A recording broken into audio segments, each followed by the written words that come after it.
And welcome to Rob Schmitt Tonight. During the first 2020 presidential debate, Joe Biden, after a summer of watching America's anarchist political left destroy American cities, attack cops, and kill people, attempted to marginalize what we know as Antifa. Biden suggested Antifa was just an idea. It's not an organization. It's just some abstract idea. It's not even worth talking about. In that debate, Biden and CNN's Chris Wallace teamed up on Donald Trump to tie him to white nationalism after Charlottesville. The mission, of course, was clear. We had seen it from the government for a while. Conceal radical left-wing violence, much of which was being sanctioned by the Democrat Party, who were eager to free felons committing atrocities on small businesses and innocent people, as Antifa and Black Lives Matter tried to burn America to the ground. The intent was to create a narrative that white nationalism was the much more serious threat in this country, which requires you to ignore what you had seen and heard all of that summer. But with control over the media, most any impossible narrative is actually possible. After all, we live in a world of mostly peaceful riots. In recent months, Antifa collectively coordinated a large presence in Atlanta, Georgia, which is impressive because, again, Antifa is just an idea, right? The city of Atlanta is surrounded by a lot of forest land, and they're attempting to clear 300 acres of that to build a new police training facility. If you know anything about the meth head Marxists and angry spoiled brats who subscribe to anti-fascist ideology, here's just a few of them right there, cutting down trees to train more cops is almost as offensive as intentionally misgendering somebody. Antifa, even though it's just an idea, sprung into action, and members from across the country descended on Atlanta to defend trees from fascism. Late last week, campsites built in defiance of the planned training facility were being cleared out by cops when 26-year-old Manuel Terran shot a police officer and then was killed in the process by police. And with that came the call from Antifa to destroy yet another American city, because, of course, that's what Antifa does. You see there a tiny bomb tossed into a cop car, businesses destroyed in Atlanta, chaos. It's nothing we haven't seen before in this country. But because Antifa doesn't have a sophisticated hierarchy and a website that you can go to, your federal government wants to pretend like none of this matters. Again, it's just an idea. It's not the real threat to this country. And the media marginalizing it, frankly, because they're sympathetic to the ideology. There are no leaders, so people go off and do their own things. That doesn't just make them justifiable, but I do think that, you keep using these words, violent, violent, violent, violent. The only acts of violence against people that I saw were actually police tackling protesters. Take a look over here, if you pan over. I want to show you. This is what they were handing out at the protest. So it was a largely peaceful protest where they just wanted what they're calling justice. Peaceful protest, just want justice. The other guy says the only violence is coming from police trying to prevent anarchists from burning down occupied buildings. You notice he never mentions the police officer that was shot, which of course led to all of this. They don't want to talk about that. Now, most of us think of Antifa as the freak show of left-wing politics. Very few people consider these angry mutants as mainstream liberals. But maybe that is a mistake in itself.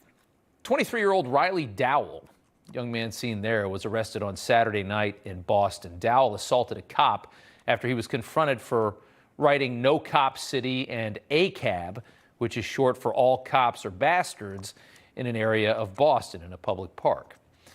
Now, those are both Antifa phrases. Riley Dowell, you might not know who he is, but he is the son of the most prominent Democrat female in Congress, House Minority Whip Catherine Clark's middle son, Riley. A woman who loves to call Republicans extremist while evidently raising anarchists in her own personal home. Congresswoman Clark made headlines last year when she claimed that Riley, her middle child, woke up with nightmares about climate change. It's obviously a chaotic, unstable household for Riley, who is now an Antifa member as well as a trans woman. We should let you know that. And Catherine Clark is not alone here. Senator Tim Kaine, who nearly became the vice president of this country in 2016, is also the proud father of an Antifa sympathizer. His son, Linwood Kaine, in 2017 was arrested for weaponizing smoke bombs, mace, and fireworks into a crowd of Trump supporters.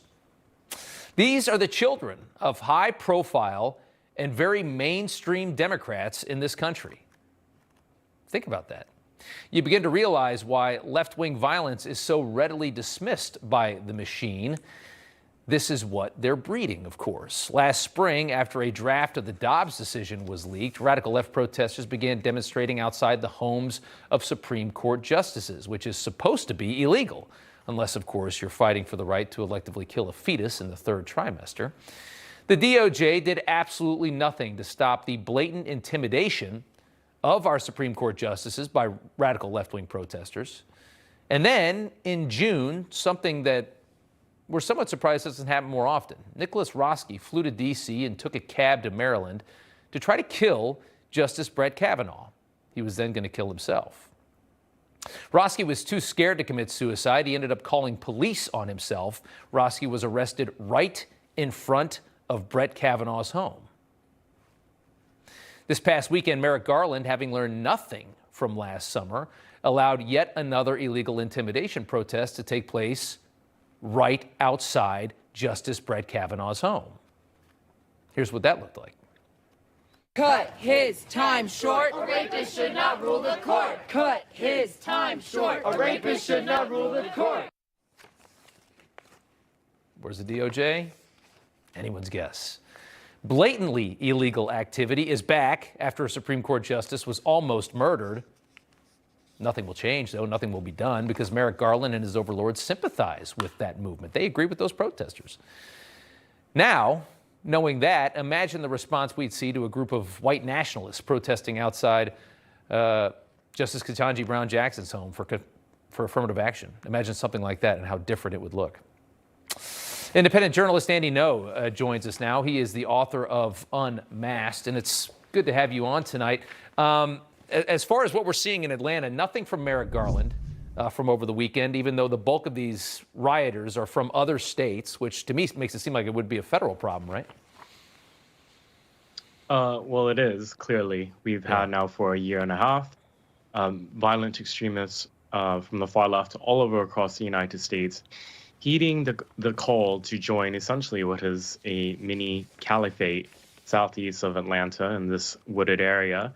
And they've been escalating in the last year, their violence, and it escalated to the point where it became deadly last week during a police raid. Mm-hmm. One of the militants, as you mentioned, attempted to kill a Georgia State Patrol trooper, shot him, and died in the course of the returning fire. The response from the radical left from across the United States has been to call this gunman a martyr, to praise his actions, and to call for retributive violence, which they ended up carrying out over the weekend in Atlanta, also in Lansing, Michigan, and also in Boston, and as well as Portland. So this is a big problem, as I've been banging on about now for several years. I think some people thought that because we didn't have a summer of riots in 2021 and 2022, that things are just back to normal.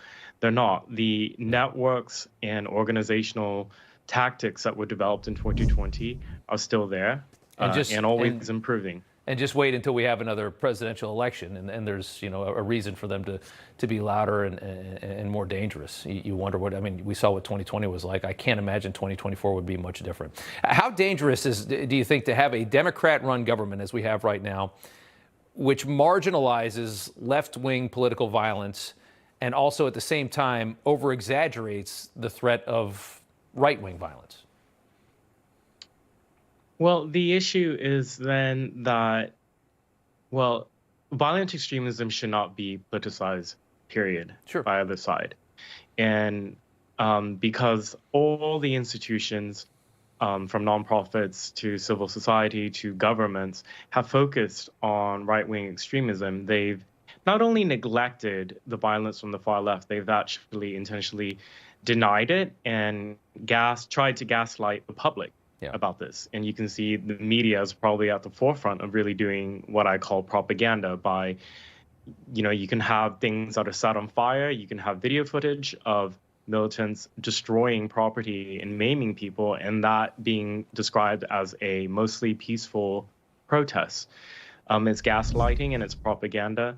What I'm concerned about is that the public are not going to be better informed about what's happening in Atlanta. I mean, it's really serious. We have 19 people now, through multiple raids and arrests and riots and attacks, being charged with domestic terrorism and other really serious felonies. So even if the federal government is not taking it seriously, even if Oregon or California is not, Georgia apparently is. Yeah. Andy, I want to ask you one last question, switching topics here for a second. An 11th victim has died after a man shot up a Lunar New Year party in Southern California.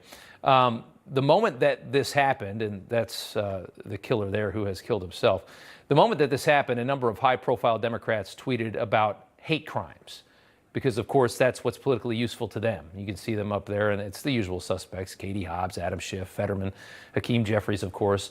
Obviously, this wasn't a hate crime. What do we actually know about what happened in Southern California over the weekend? Well, what apparently appears to be a domestic dispute within the Chinese American community turned deadly.